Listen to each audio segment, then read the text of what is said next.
A data point I saw recently is that the single best day to buy the market is at an all-time high. That is the most curve fit ridiculous data I've ever heard in my life. That is only applicable in hindsight in a bull market. That is crap. Total. You think so? Oh yeah, we've researched this because people have said that. So what's up, guys? Today I've got a great episode with Tom Sosnoff. He is the founder of TastyTrade and the CEO of TastyLive. He also happens to be an entrepreneur with nearly $2 billion in exits, including selling Thinkorswim, the great brokerage account, for $750 million back during the global financial crisis. This conversation will blow your mind. Tom brings a fresh perspective to understand why many of the data points that you've been told, they're wrong, why he built such great products, how he thinks about trading 100 positions per day, why he makes 18,000 trades a year, and what exactly is going on in the trader's mindset throughout the day, given so much information, so many different moves in financial assets, and why he also thinks that he could literally just tell you all the answers to various economic outcomes or political outcomes, and you still couldn't trade it correctly. This conversation will make you laugh, and it also will inform you. Here's my conversation with Tom Sosnoff. All right, guys, I've got Tom here. Tom, I thought a great place to start the conversation is you built the same company twice and you sold it for $1.8 billion, give or take, combined. You built these interfaces that have been the gateway to trading for millions of people over the years. You built Thinkorswim, then TastyTrade. Help me understand, what was the insight that you had as to why a new interface would lead to such value creation, right? I mean, it's just incredible that you were able to do this 2 different times and sell these companies for so much money. Well, the easy answer is why not us? Why not us? I'm a weird entrepreneur. I don't really care. I'm never trying to solve a problem. I don't believe that good entrepreneurs should ever try to solve a problem. I believe you should just kind of stay in whatever your strength is, wherever your know-how is strongest, stay in that kind of lane and just do it better than everybody else. And I think we were lucky we were able to pull it off twice. When you talk about staying in your lane, you are a trader. You started your career in the pits, and I think you told me that you do between 13 to 18,000 trades per year. Yep. Is that right? What are you trading? 18,000 times per year is a lot of trading. That's what, over 100 trades per day? It averages probably 75 plus, I don't know exactly. Yeah. Yeah, most days, between 75 and 100 trades. And is this you put a position on and 5 minutes later you're selling the same position? Or you just have a massive portfolio? So I have a lot of, so I'm a very short, my perspective is basically 45 days. So I'm not like a typical passive investor. I do have a stock portfolio with some stocks I hold for a long time, but for the most part, I have I would say on average about 100 different positions in everything. We're talking commodities, all listed products. So commodities, stocks, and mostly option strategies. And so all those positions need adjustments. You need to put on new ones. You need to take off old ones. My time frame on average is 30 to 45 days, the whole duration of the trade. So things can be adjusted every single day. And what does it take to make it into the long-term portfolio versus the short-term portfolio? So you see a company, see a commodity. A loss. A loss? Okay, explain. A paper loss. You buy a stock, it goes down, it's a long-term hold. In the option world, you don't have to deal with that. But in the stock world, that's my life. Okay. And then when you're looking at something, walk us through, let's say that you're looking at equities. Sure. And you know that your proclivity is for 30 to 45 days. What are you looking for to say, hey, I'm going to put this position on? And then do you go into the trade knowing what are the milestones or kind of things we're going to look for that's going to tell you to sell that? I go into the trade. I'm a very simple trader. I don't care about fundamental analysis, cyclical analysis, anything. I don't care about anything macro or anything like that. I'm strictly base everything off implied volatility, and I base everything off expected move. Now, that doesn't mean I'm not directional, because I am.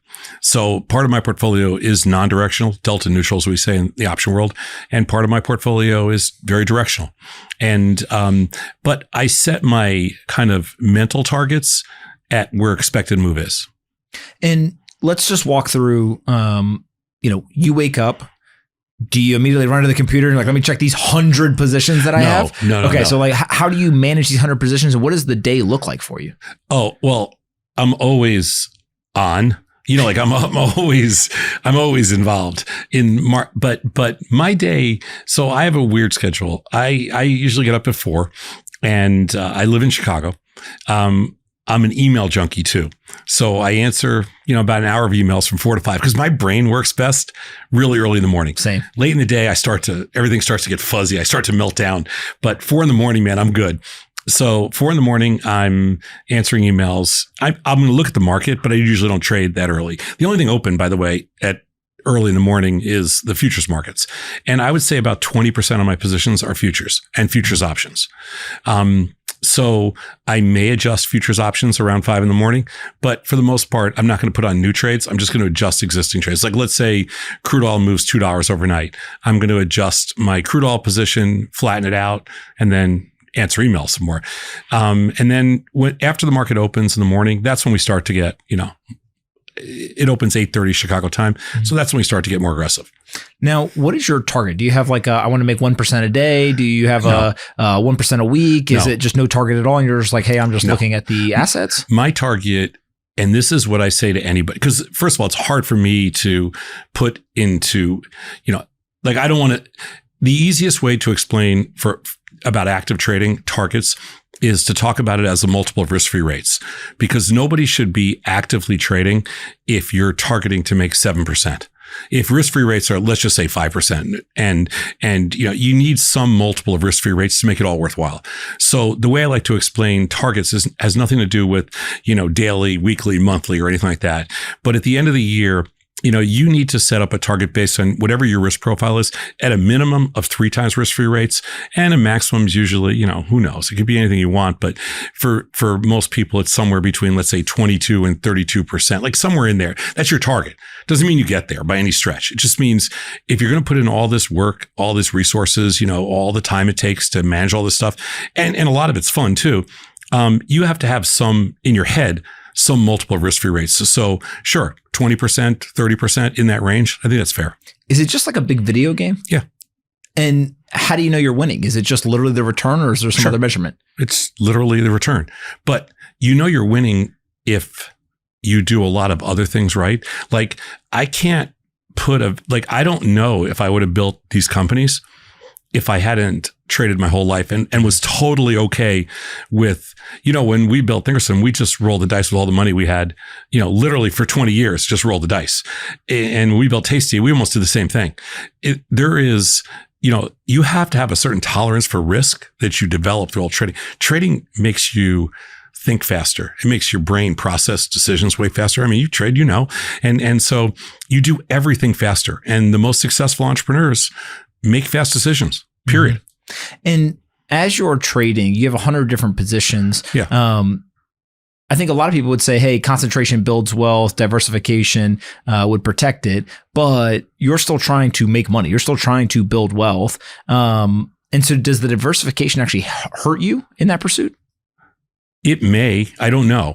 Like in bull markets, like when you have let's talk about like the last, decade or something, or the last 5 years, when you have a concentration of 7 or 12 stocks that basically, controlled this market as far as returns go, it definitely hurts, because you're not going to be in those stocks. And if anything, you're probably going to be short them. Mm-hmm. I think in a flat market to a down market to just kind of a normal, more normal market, I should say more normal, it probably helps. Non-correlated positions are great when something ugly happens. When the shit hits the fan, non-correlated positions save your ass. When everything's going up and everything's very concentrated, you would have rather been in 5 tech stocks over the last 5 years. Yeah. I think I saw a statistic that over the last 5 years, the tech sector of the S&P 500 was up like 25.9% or something, compounded, which means that you actually outperformed majority of the venture funds during that same 5-year time period. Sure. And you had the public liquidity. And so is that something where you're almost barbelled? Like you have all 100 public positions, but then you had a massive concentrated bet in the private market and building Thinkorswim and then Tasty? Yeah. I mean, listen, it's interesting how that works. And I always say that the reason we were able to do it is because that's just the way our minds work. We were comfortable with that risk. Mm-hmm. I mean, it's hard to say it. It's hard to rationalize it any other way. I don't think it's that risky, right? Like you are, by all measures, an expert in trading because you've been doing it for so long. Well, what's risky is that in the industry, you're talking about a business that runs at 50%, let's call it 50% net margins, which is pretty good. There should be 100 firms, but there's not. So it's not that easy. Why? Because building the technology and building the right, attracting customers to a space that's this narrow and attracting customers to a space that has kind of, not necessarily a great reputation, because big passive firms that annuitize money management don't want it to be. It's a challenge. There should be more firms. There's not. How do you look at the difference between a Thinkorswim or Tasty versus, let's say, a Robinhood or a Public, kind of, some of these firms that I think are kind of mobile first, design heavy, pioneered payment for order flow stuff, et cetera? Like, are they all competitive with each other, or are they kind of different parts of the market? No, they're all pretty competitive. I mean, we view every customer, whether you're a Robinhood customer, Public customer, Schwab customer, Fidelity customer, we view them all the same. They all should be our customers. I mean, that's how we look at it. But that's like, I don't know. I mean, those companies have done a great job. With, I've always been impressed with Robinhood. And there's a couple of companies out there that are, to me have always been impressive, but, we've always also been impressive in our own right. You sold Thinkorswim for $750 million, give or take, and you sold Tasty for $1.1 billion. Yeah. Second time, you just had more knowledge and experience, you got a bigger number, or were there things that you did differently the second time that kind of drove a better outcome? Well, we sold Thinkorswim in 2009, and that was, during the big meltdown. So it was $1 billion company before that. We were public, and then it sold off a little bit, in the kind of all the financial stocks in 2008, 2009 sold off. But we were very particular about not taking cash.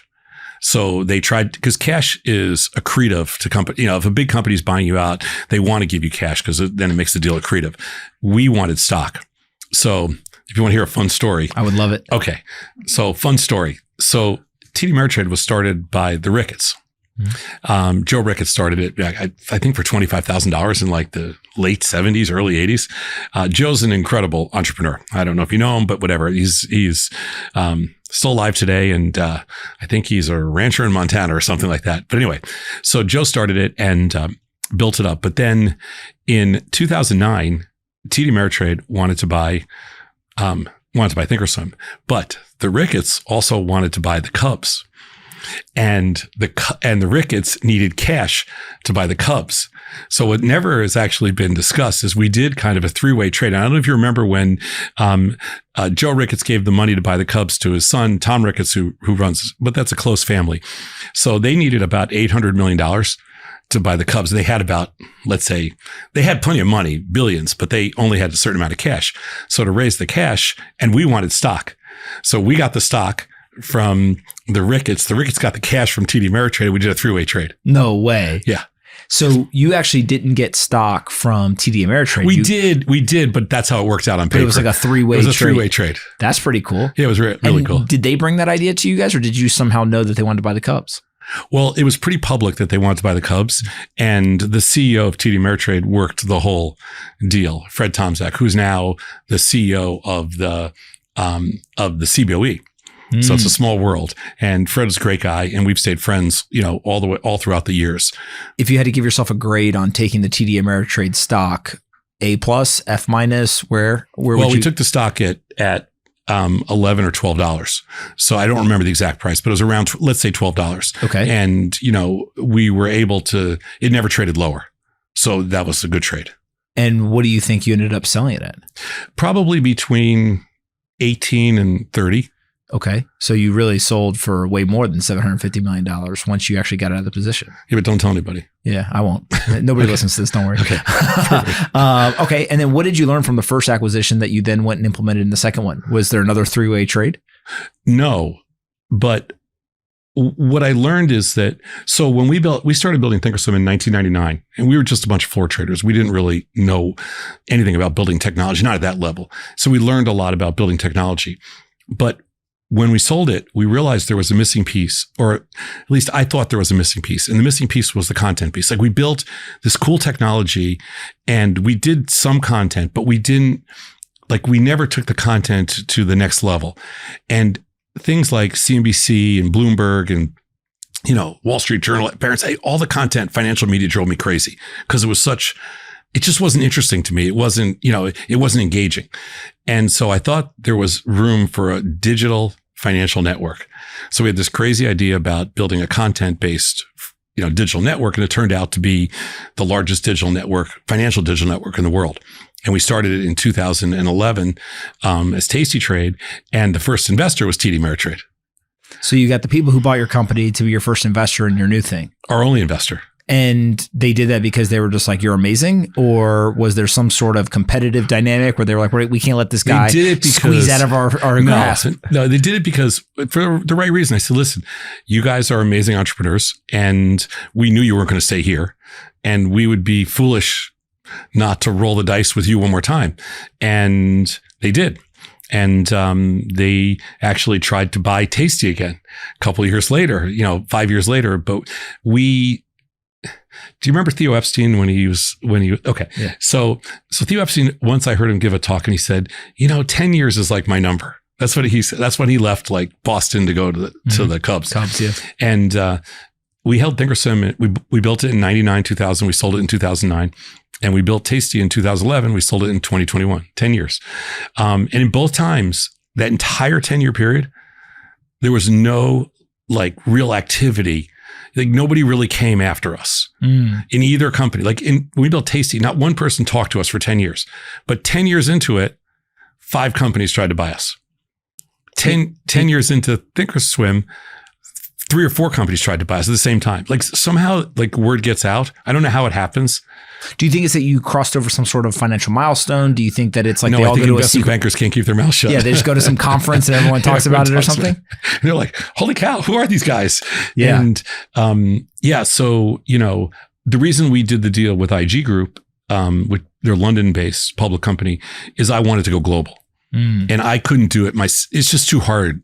It's really hard. Where I am in my life, it was too hard for me to start getting licensed in all these different countries and everything. So I really wanted an opportunity to take Tasty global. So we chose IG Group as a partner and, they've been a good partner. We'll see what happens. So in 2009, you sold at the bottom of the market. In 2021, it sounds like you sold at the top of the market or close to it. And was that intentional in terms of understanding where the market? No, it wasn't intentional. It just that was the 10-year period that was up. But what's funny is in 2021, if you remember, that was the SPAC mania. Yep. And we had all these SPAC offers for like double, like, we'll give you $2 billion, we'll give you 1.8 billion, like crazy numbers. And we're traders and we were looking at each other like, okay, we're not worth that. Like, why would somebody give us like $1.85 billion, in a SPAC deal for Tasty when we think we're worth like 1.1, 1.2, 1 billion, somewhere in that range. And like, it didn't make any sense to us. And we're always like, if something is too good to be true, you can't, the markets are too efficient. Something has to be broken. So we didn't take that.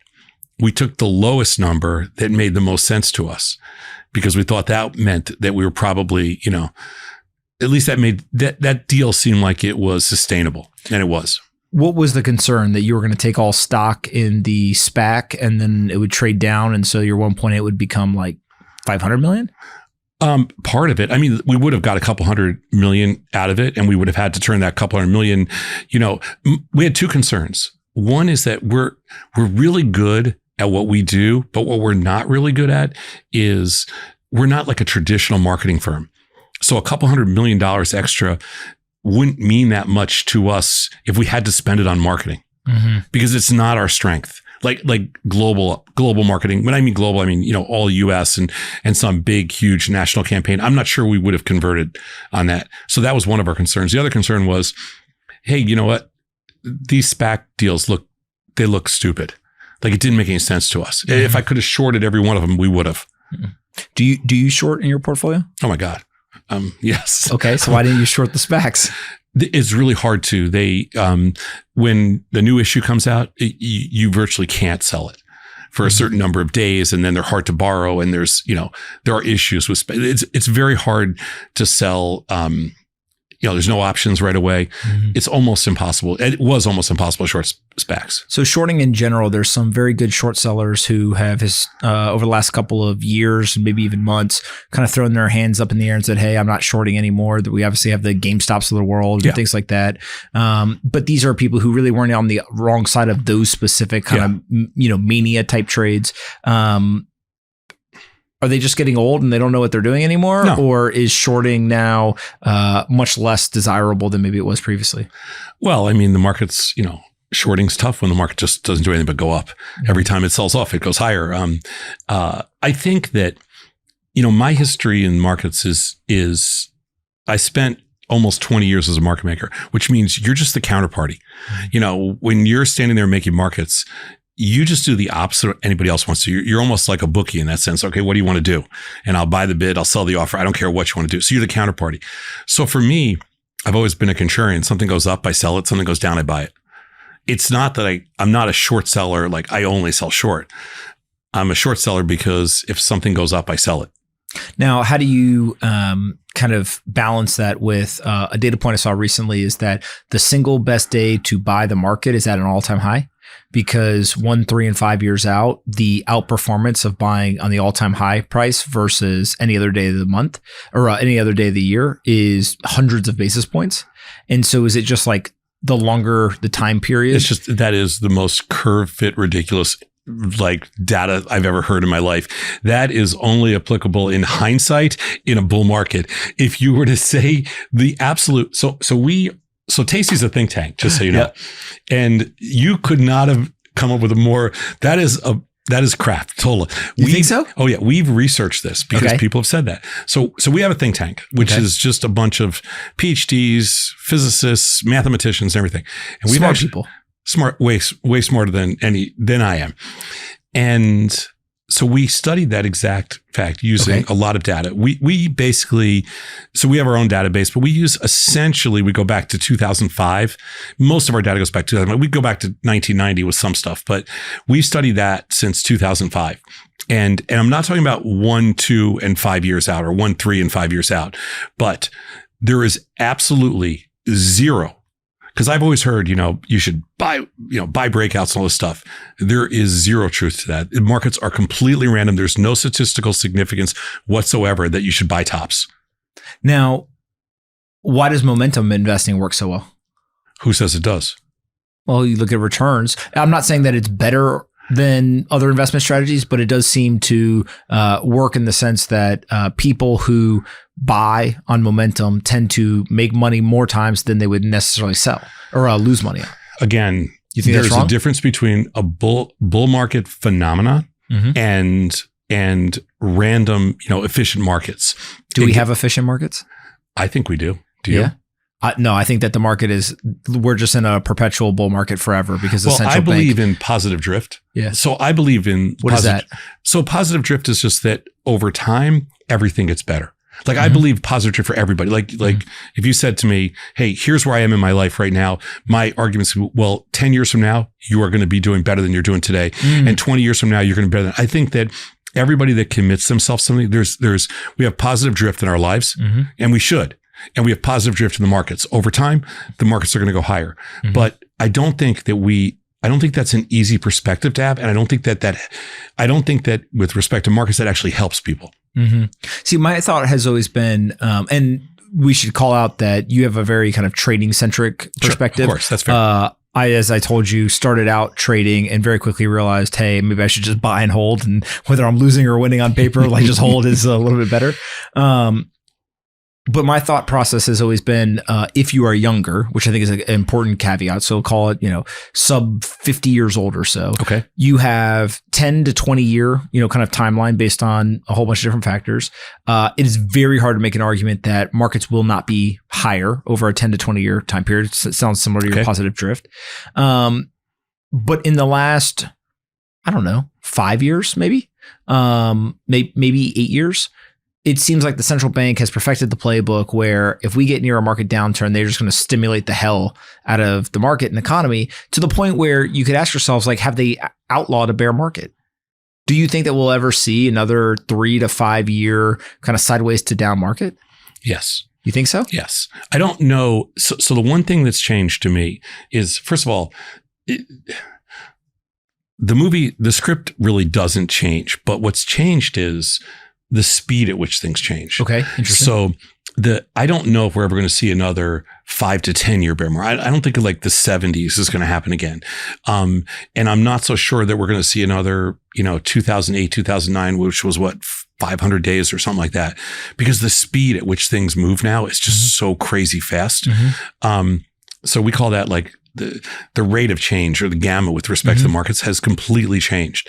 So you might be right in that sense. We have like weekend bear markets now. Yeah, right. Like in crypto, I always laugh. Like everyone goes home on Friday, they're euphoric. Somehow on Saturday, everyone's like, "Oh my God, it's over!" And then by Monday again, the markets are up and everyone's happy. Yeah, I mean, there's an entire generation that's never seen.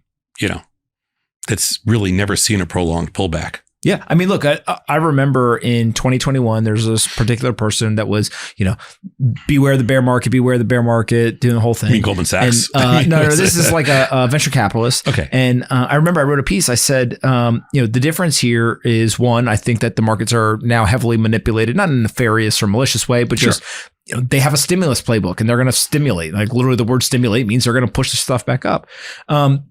But two, and maybe most importantly, is there's an entire generation of people who, I'm going to call them the crypto generation, but it could be GameStop or whatever assets. The volatility that they experience, let's say in holding Bitcoin, where there are 1,000% upswings, 80% drops, and happen multiple times. And in those 1,000% upswings, there are 5, 6, 7, 8, 50% drops or 30% drops along the way. Yeah. They're just used to a level of volatility that you wouldn't normally see in the traditional stock market. Yeah. And so they kind of have like the diamond hands. Maybe the better thing is like there's like the diamond hands generation, right? It's just like the volatility and the speed and all stuff. Like they're used to this. Yeah.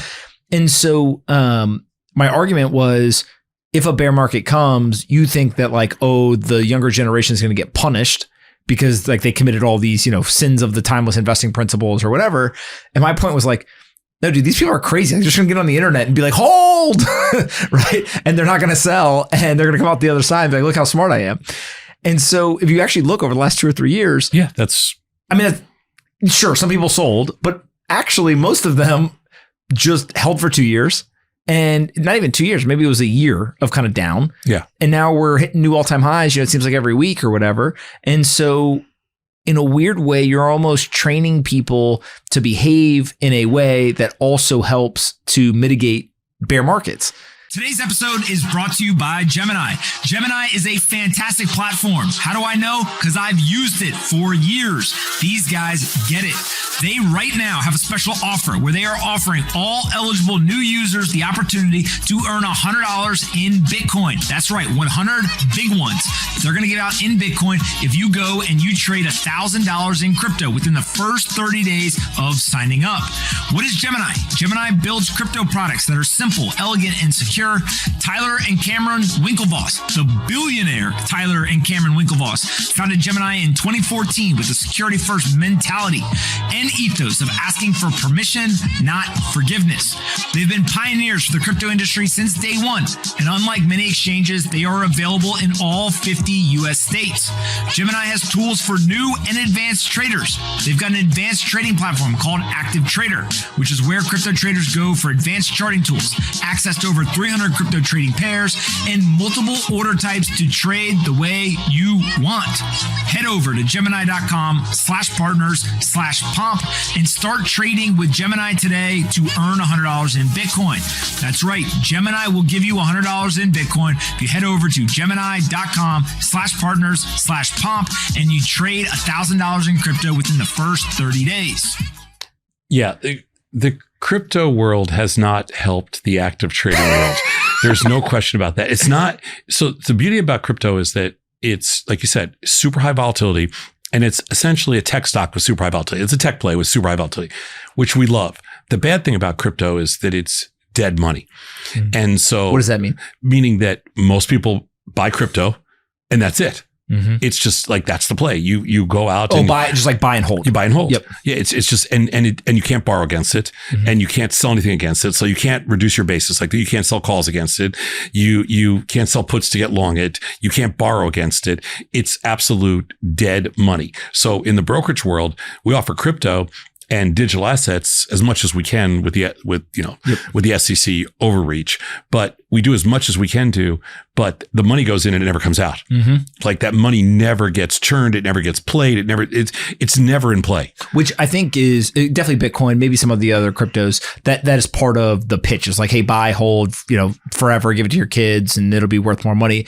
Whether that ends up being true or not, what I do find interesting is now that these assets, we have the Bitcoin ETFs, we have Ether ETFs. Do you think that all of the options, all of the borrowing, like the financialization of these assets is coming? And so 10 years from now, people will be able to have access to all those tools, and therefore that might change the dead money?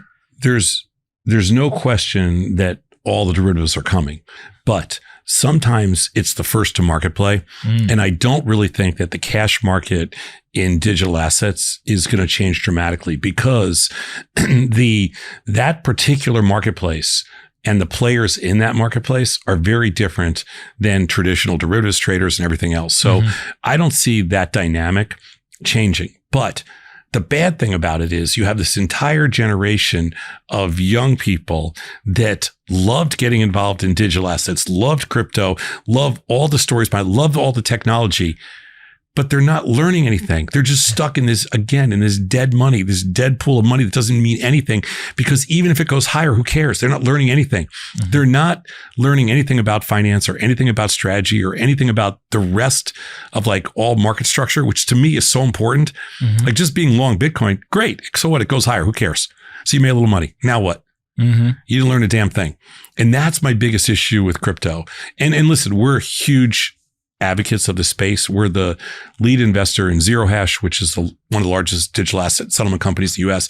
We help to, we finance that company. I'm on the board there. I mean, we've been fighting for crypto assets on our platform from day one.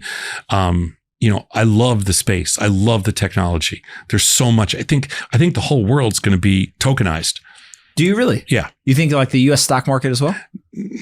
Not exactly, but I think U.S. investors will be able to trade in a lot of other places that we currently can't trade, because we have to deal with currency conversion, quotes, clearing, all that kind of crap.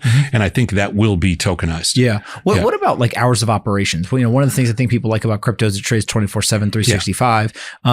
It's a lie that the stock market only trades in the kind of the narrow hours of operations. There's now overnight trading. At times there's been studies that show overnight trading actually performs better than, kind of regular hour trading. Sometimes it's not true. Do you think we just eventually move to 24/7 trading in US stocks? I think, we already have 24/5 in futures. So the futures markets have been 24/5 for years now. And crypto's been 24/7. So, the problem with stocks is that the liquidity doesn't necessarily dry up that much in the stocks, but it dries up in like the options and places like that, because there's no place to lay everything off. And the high frequency firms, it is really hard for us to find high frequency firms that want to make markets overnight. Why? Because they don't want to, because they don't make any money, because there's not enough liquidity. And so the problem is that we're stuck with exchanges. And exchanges, remember what a crypto exchange is. It's not really an exchange. It's, it's a high frequency market making firm. The problem with, the New York Stock Exchange and all the different option exchanges and all the different, NASDAQ is they stink. Their technology stinks. They stink. Nobody makes markets for them. If you take the high frequency traders out of the equation, there's nothing there. Like, these whole markets are run by, high frequency prop firms that essentially are the most important and dominant factor of creating a marketplace efficiency. When we look at, let's say, Tasty, what are the assets people are trading that would surprise us? Like, what are the most popular assets that are being traded on the platform? Well, I mean, I don't think it would be any different than the most liquid assets. Like, if you're talking about equities, probably the two most, outside of ETFs. I mean, obviously the SPX, because of the 0 days and the big product that it is, and the SPYs and Qs and things like that. If you're talking about equities, Tesla and NVIDIA are the two biggest that trade from customer perspective. I mean, occasionally you'll find, something that's hot all of a sudden, or something that has earnings, so a lot of people might play it for earnings or stuff like that. But if you're talking about just like, you're probably talking about 20 or so stocks dominate about what feels like 75+% of the derivatives business. And it starts with Tesla, Nvidia, and it works its way down. You mentioned 0-day options. I believe that's now more than 50% of all options trading in the United States is 0-day. What has been the impact of that introduction of those assets? I mean, the more the merrier.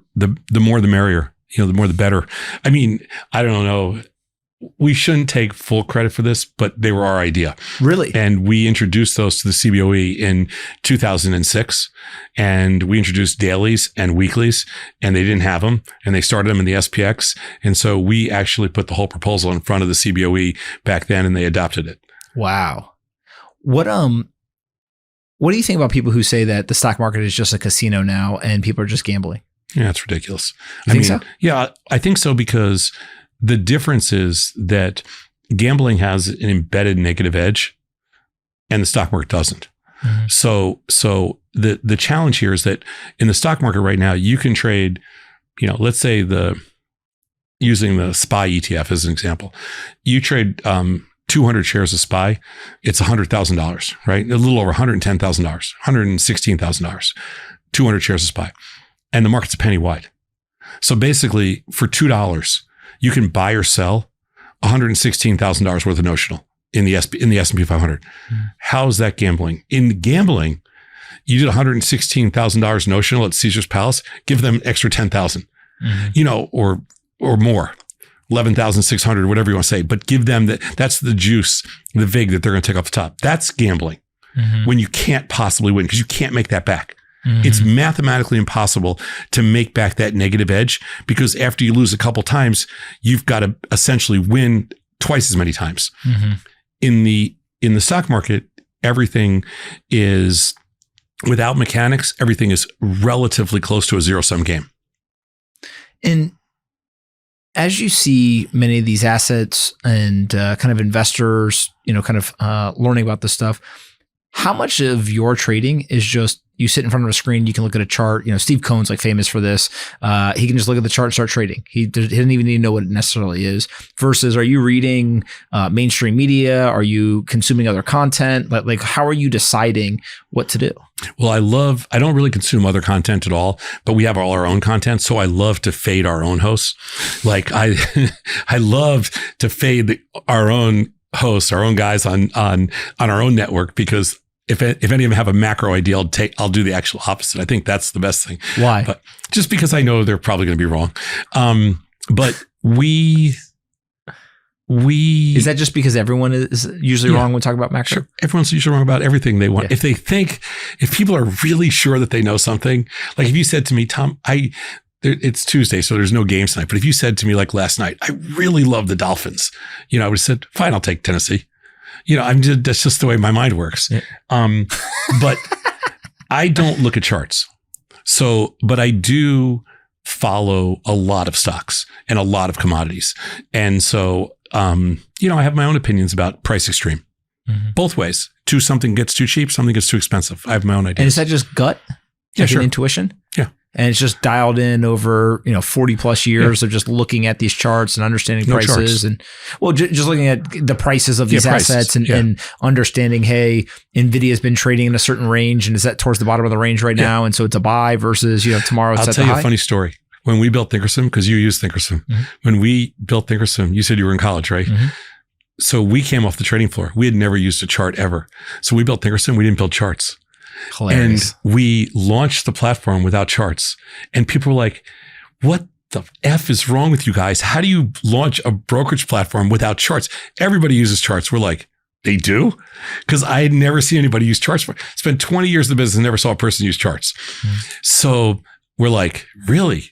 So let's get some charts. So the guy you were watching when you said to me, this is your network, his name is Tim Knight. He built a company called Profit Charts.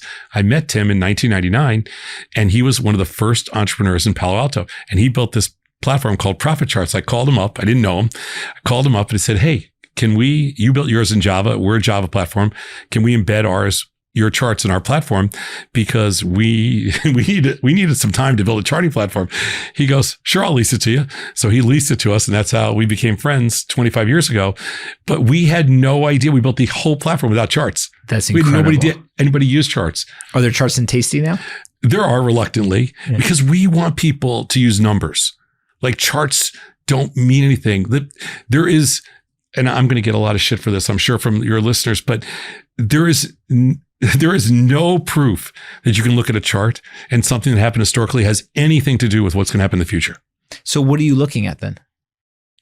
When I look at price? Yeah. Oh, it's just, I'm just thinking, hey, this thing was 100 2 days ago and now it's 80. Maybe it's cheap. So let's use that example. How do you know it's not going to 70 or 60 or 50? You don't. Okay. You don't. So you just buy and close your eyes? Well, we don't really buy anything. We'll sell and out of the money put. So, I'm an option trader more than I'm a stock buyer. So, but I don't get me wrong. I do buy stocks, but I would sell the put. And so you're basically saying, hey, with that gut feel and the instrument that you're using, you've got a higher probability of winning than not. Sure. Okay. Exactly. What's the best trade that you've ever made? He's like, selling my company TD Ameritrade at $12. No. It might be. No. That's there's a lot of not company wise. Yeah. The best trade ever. Well, I have a best story about a trade ever. Okay. You're probably how old are you? 36. You're too young. You remember Desert Storm? Yeah. Okay. Well, I know what it is. Yeah, right. So there was a kid that used to clerk in the OEX pit, which was the S&P 100 at the time. And he always wanted to be a cameraman. And he got a job, clerking on the floor of the exchanges was kind of like a low-paying job. You're hoping to get a job as a trader. Well, this kid didn't want to be a trader. He wanted to be a cameraman. He got a job to go to the front lines in Iraq and with CNN this was like the first televised war. Okay. And this kid was like standing behind us for like 2 or 3 years. And we get a call literally from the front lines in Iraq that he goes, we're going to war tonight. Okay. And the whole pit, within 2 seconds, but everybody else had known it too. We just didn't watch news. Yeah. We didn't know the whole world already knew this. And so, but we thought we were like, so everybody in the pit, 400 or 500 guys are all fighting over each other, trying to buy every put they can get their hands on, thinking the market's going to crash tomorrow morning.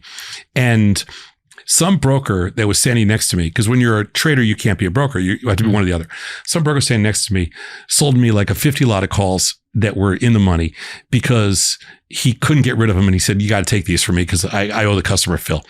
So I took the 50 lot of calls. I buying like as many puts as I can get my hands on. I took this 50 lot of calls. We're all got giant short that night thinking the market's going to crash the next day. We opened lock limit up the next day. After everything was televised the night before, we opened lock limit up. That 50 lot of calls paid for everything else. No, it paid for like the whole year. And it was insane because I didn't want that trade. Yeah. I would have given it to you for like a $10,000 loss, but I couldn't find anybody to take it from me. And that whole trade was like probably the best single trade I've ever made. Why do you think that it went up when everyone thought it was going to go down? Because nobody ever knows anything. It's the beauty of markets. The greatest thing about what we do is that absolutely, I don't care how long you've been doing this. If I've been doing this for 40 some odd years and somebody had never looked at the market before and you said, what's XYZ going to do tomorrow? I have no better chance than that person does of knowing what it's going to do. You don't think so? No. You couldn't tell me, let's say somebody doesn't even know what NVIDIA is, which I actually met somebody recently who told me what's NVIDIA. And I had to remember that we're all just in a big echo chamber. Mm-hmm. But you don't think that you've got a little bit more knowledge than they do? Today's episode is brought to you by Domain Money. I love talking about money, but I'm not a financial professional, so I don't offer one-on-one coaching or advising. But in order to get ahead, you need someone with expertise to work with you one-on-one and provide personalized advice. The decisions you're making now will significantly impact the rest of your life. The more time you waste not taking the steps to get a plan for your money, the harder you make it to achieve your goals. That's why I've partnered with Domain Money to pair our community with flat fee certified financial planners. That's right, they are CFPs. They can actually give you advice and they can help you level up your money game. Don't get left behind and head over to domainmoney.com/pomp to book your free strategy session to help you get started. That's domainmoney.com/pomp to get started with a CFP now. Go check them out. And just like any other major financial decision, it's important you understand what the service is and if it's right for you. So make sure to go see the important disclaimers at domainmoney.com/legal. That's what the lawyers told me to say. Now go check them out, domainmoney.com/pomp. Oh, I have more knowledge about like things about the market, but I don't think I can tell you any better than they can what NVIDIA is up or down tomorrow. Yeah, I really don't. I mean, if you were right, that's pretty important detail for people to know. But God knows I'm going to try. Yeah. Every freaking day. Like that's what I do. I'm going to try. Now you tell me your best trade. What's your worst? Money wise? Yeah. Like, just you mean in one day? Sure. My best and worst trades in one day are probably, 7 figures. Okay. But like what was the worst? Oh, just being short S&Ps. And it just ripping. Yeah. I had one day in, I think, 2014 or 2013. I think it's 2014.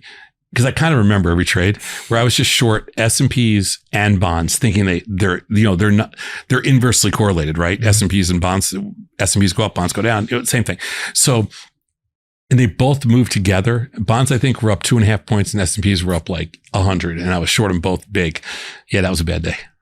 And what do you do? Like, you're like, shit, okay, that sucked. You just like go home and cry, or like do you go home and just drink, just go to sleep, like forget about it? You get really mad. Yeah. You get really mad, but it's all part of the, I realize the only thing that kills you in this business is size. Mm-hmm. Like if you control, the one thing I've learned in the last 20 years is just have fun. Like I love trading. So I just try to have fun with it. I just keep your size small. Mm-hmm. Like that's the whole key. The only way is like the average portfolio size for a trade. You have 100 positions. So what is it, like 1% each or 0.5%? Yeah, it depends. But 1% would be for undefined risk. It'd be a little higher than 1%. For defined risk, it'd be less than like 0.5%. So undefined risk, for me would be between like 1% and 2%. Mm-hmm. Do you have anyone that like checks your trades, or are you doing this all yourself? No, I do it myself. Okay. So like right now, if I asked you probably couldn't name all 100 positions that you have. Like you would have to like go look, or could you, I'm not going to ask you to do it, but like, could you name all 100, you think? No, I couldn't, but I could, I mean, if I just look at my portfolio. Yeah, very quickly. Oh yeah, sure. Of course. Now I look at my positions like multiple times a day. I was going to say one time I looked at my phone and there's screen time, which people pay attention to. But there's also something about like, I think it's like wake or notifications or something. Like it can tell you basically how many times your phone light up, even if you don't pick it up. I don't know that. I don't want to know that. Mine was like 750. Oh, no. And I just like went and I was like, I immediately had to start shutting off notifications. I was like, oh my God, this is like not good. Yeah, you don't want Because you just take like how many minutes in a day, right? Yeah. Divided by 7. Oh shit. And so how many times do you think you check? Check my phone per day? Like your positions, well, phone or computer. I don't want to act like a complete psychopath, but sociopath, but 100? No, but a lot. Maybe like every 10 minutes? Yeah. Okay. Ish. Are you okay? I mean, I'm kind of like that with Twitter. Like I check a lot. So sometimes I'm like, maybe I should stop. I abandoned Twitter strictly for, the only social media rabbit hole I go down is TikTok. Oh, wow. Okay. That's like that. I know it's Twitter bad. on steroids. I know it's bad. TikTok is really bad. What kind of content? Like trading content? No, just like whatever crazy video or whatever. Yeah. No, anything but trading. I don't want to be down a trading rabbit hole. But TikTok, whoever thought of that, was evil. Yeah. Maybe in more ways than one. No, listen, it's freaking genius. It's genius. I wish I invested in it because it's absolutely genius, but it's evil. Yeah. This is going to be a really weird question. Sure. I know 2 brothers from Chicago, trade options. They see them on TV sometimes. Nigerians? Yeah, of course. They got nice hair. You got nice hair. What's up with the guys in Chicago trading options with nice hair? The funny thing is that John and I actually started, we're all friends. Yeah, of course. We go back. We started like the same time. Yeah. In like were you guys 81. like elbowing each other in the pits? No. He was an equity trader. Okay. But we've been friends for 40 years, I guess, I mean, not close friends, like we don't call it. But just around.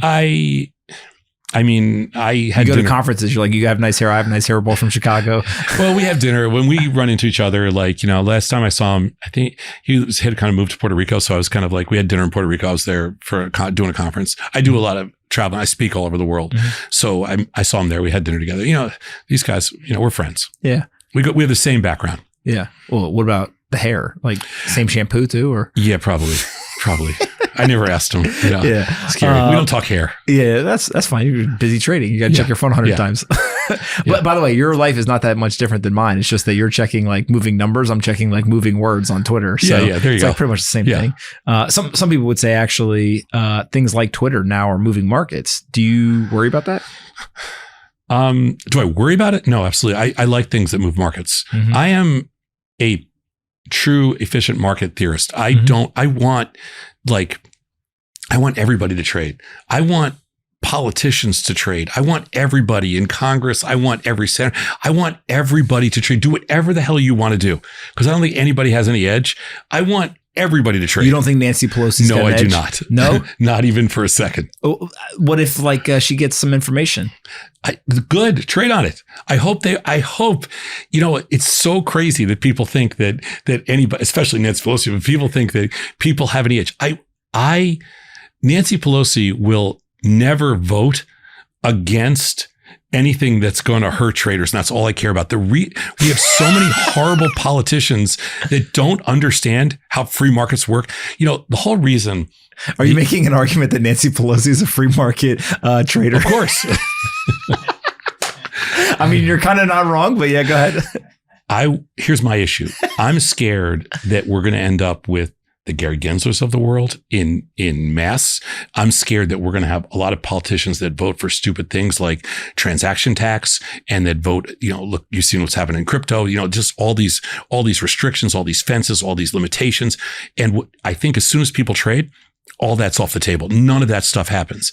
And so we need politicians that actually understand how markets work. I also believe that the reason that the US is so powerful and has such dynamic growth compared to everywhere else in the world is because we have created a system with the largest pool of liquidity where investors, you can invest in something, private equity, venture, whatever you want, and there's a pool of liquidation that allows you to get out.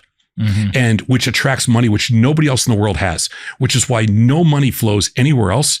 And all the money flows here. And if we blow that because of some idiot politicians that don't understand how markets work, that's why I don't care if Nancy Pelosi makes an extra, $100,000 or $1 million. I don't give a rat's $100 million allegedly. $100 million. I don't care what they make. I don't care. Is there a number that if they made, you'd be like, all right, that's egregious?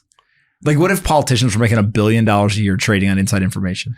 They are so stupid that if there was even a chance, if two of them tried to do the same thing, here, I'll tell you this. This would be the bet I would make with you. I don't care if you tell every politician, like if you could tell them who is going to win the election, who's going to win this year's presidential election or any single election or vote on anything that comes up for a vote. And ask the Fed governors what's going to happen if you lower by 50 basis points or 25 or 75, what it is. Nobody would know what to do. And they would all do 50% of people do one thing and 50% of people do that thing. Nobody knows what to do, even if they had the information. I got one more story for you on this. I was at a conference once and Bernanke was talking. Mm-hmm. And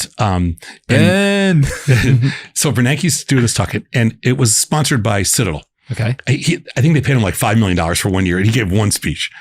He comes out, he tells us a couple of stories and then they say anybody in the audience can ask Bernanke a question.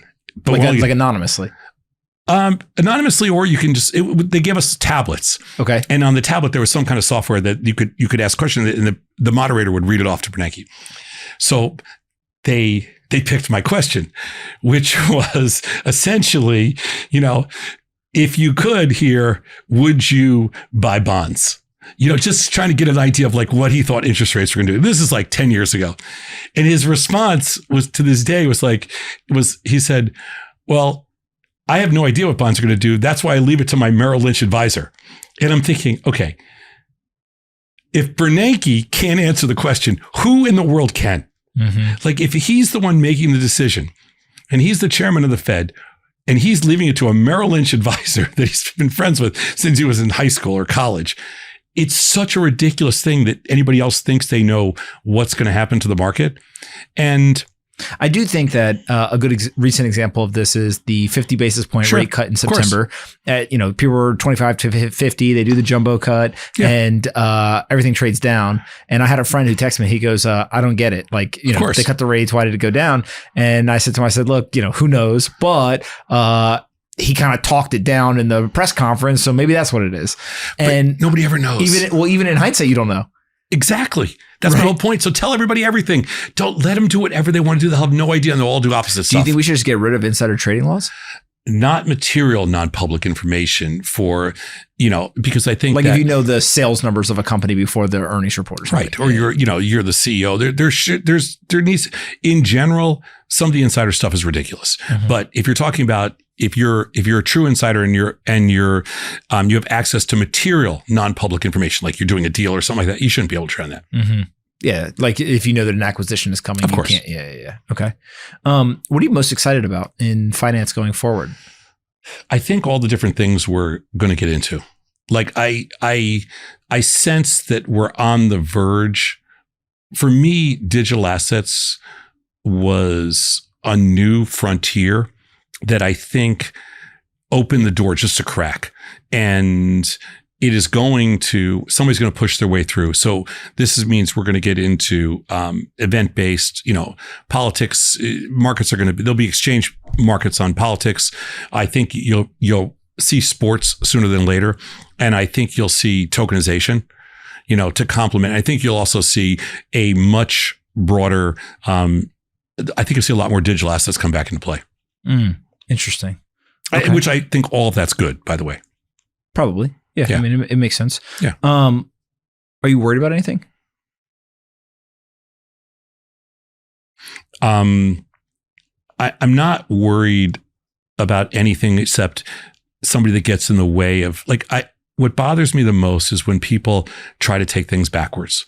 So anything that slows up the technology, anything that puts regulatory rings around things bothers me. But, I think in order for our dollar and in order for our economy to stay super strong compared to the rest of the world, we have to, remain kind of the center of liquidity. Mm-hmm. And I don't like when people mess with that. It's like messing with Mother Nature. I don't like it. Yeah. Well, it's manipulating the market to a degree. Yeah, or it's not trusting the market, really. It's not about manipulation as much as it's just about not trusting it. Mm-hmm. It works. I agree with that. Definitely agree with that. Where can we send people to find you on the internet? Every morning I'm on TastyLive.com for 3 hours.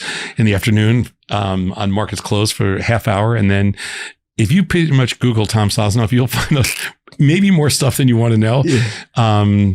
My email is just Tom@TastyLive too. I'm an email junkie. If somebody watches TastyLive, what should they expect? Are you funny? Are you serious? Are you giving out hot stock tips?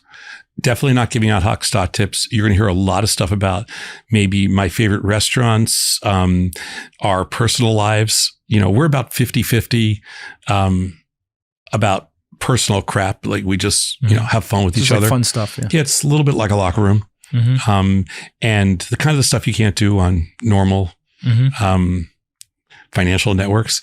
And then 50% hardcore research. Like I said, we're a think tank. Mm-hmm. So we do 60 hours of research a day which we boil down into probably 4 or 5 15-minute segments every single day. Mm-hmm. It's hardcore. Mm-hmm. All right. I'm going to watch tomorrow morning. You're going to be on? Yeah.